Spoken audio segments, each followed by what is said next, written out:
الحمدللہ رب العالمین والعاقبۃ للمتقین والصلاۃ والسلام علی سید المرسلین محمد وآلہ وصحبہ اجمعین اما بعد فاعوذ باللہ من الشیطان الرجیم بسم اللہ الرحمن الرحیم وإذا بشر أحدهم بالأنثى ظل وجهه مسودا وهو كظيم يتوارى من القوم من سوء ما بشر به أيمسكه على هون أم يدسه في التراب.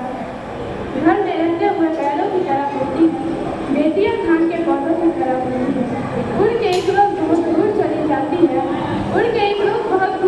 جاتی ہیں، گھر کی شاخوں پہ یہ چڑیوں کی طرح ہوتی ہے. باپ کا رتبہ بھی کچھ کم نہیں ہوتا، لیکن جتنی مائیں ہر فرشتوں کی طرح ہوتی ہیں. قابل احترام سہیلیوں اور سماعین اکرام، عورت جس مرحلے میں بھی ہو وہ مرد کی توجہ کا محور اور مرکز ہوتی ہے. عورت جب بیٹی کے روپ میں ہوتی ہے تو وہ اپنے والدین کی آنکھوں کا تارا اور دل کا قرار ہوا کرتی ہے.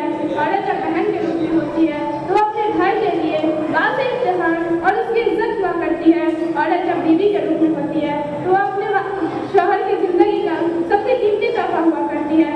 اور عورت جب ماں کے روپ میں ہوتی ہے تو وہ اپنے اولاد کے لیے صدر سایہ بے قدر محبت اور شفقت کا مجسمہ ہوا کرتی ہے. مگر عورت کی اس قدر اہمیت و عظمت اور اس کی بے پناہ خوبیوں کے باوجود روز آسانی سیاست اس سلسلے پر جس قدر ظلم و ستم کے پہاڑ توڑے گئے ہیں اس کو سن کر ہی بدن کے رونگٹے کھڑے ہو جاتے ہیں، جگر پھٹ جاتا ہے اور کلیجہ منہ آنے لگتا ہے. اجتماع سہیلیوں اور سامعین اکرام، شریعت محمدی کے نزول سے پہلے ملک عرب میں بیٹیوں کو زندہ دفن کرنے کا عام رواج تھا. لوگ بیٹی کی پیدائش کو مایوس سمجھتے تھے. اگر کوئی ہمت کر کے پھول جیسی بیٹی کو زندہ رکھنے کی کوشش بھی کرتا تو لوگ اس کے مخالف ہو کر اسے آگ دلاتے رہتے تھے اور ان کا جینا مشکل کر دیا کرتے تھے.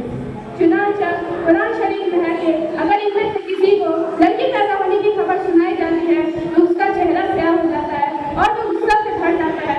وہ لوگوں سے اس بری خبر کی وجہ سے چپتا رہتا ہے جو اسے سنائی گئی ہے. وہ سوچنے لگتا ہے کہ اپنی بیٹی کو ذلت اور رسوائی کے ساتھ زندہ رکھے یا اسے مٹی میں زندہ دفن کر دے.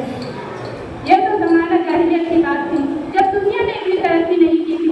آج جب دنیا نے ترقی کر لی ہے اور کس کس کے آلات ایجاد کر لیے گئے ہیں تو آج بیٹیوں کو زندہ دفنایا نہیں جاتا بلکہ اس معصوم کو ایسے عبادت میں ہی مار دیا جاتا ہے.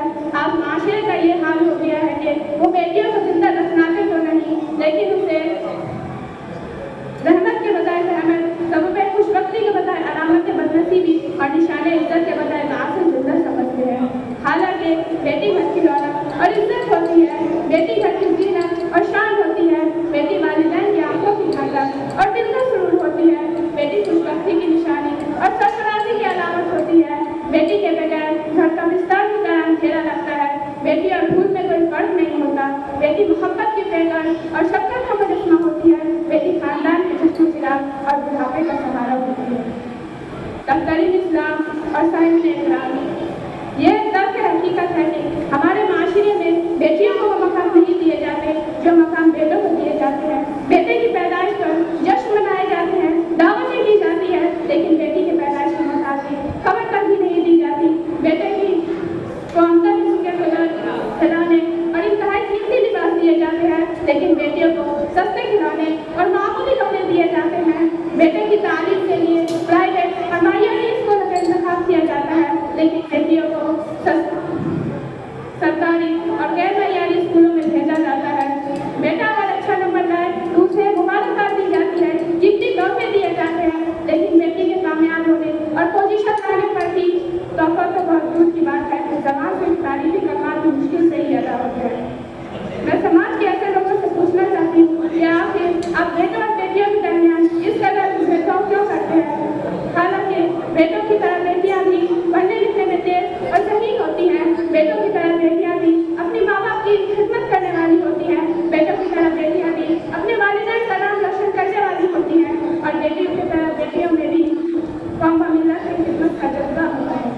لہٰذا بیٹیوں کو کہیں اپنی سوچ بدلے، اسے دلی محبت کرے، انہیں اللہ کی رحمت اور انمول نعمت سمجھے، ان کی قدر کرے اور ان کے مقام کو سمجھے. اللہ تعالیٰ ہمیں بیٹیوں کی صحیح قدر کرنے کی توفیق عطا فرمائے. آمین.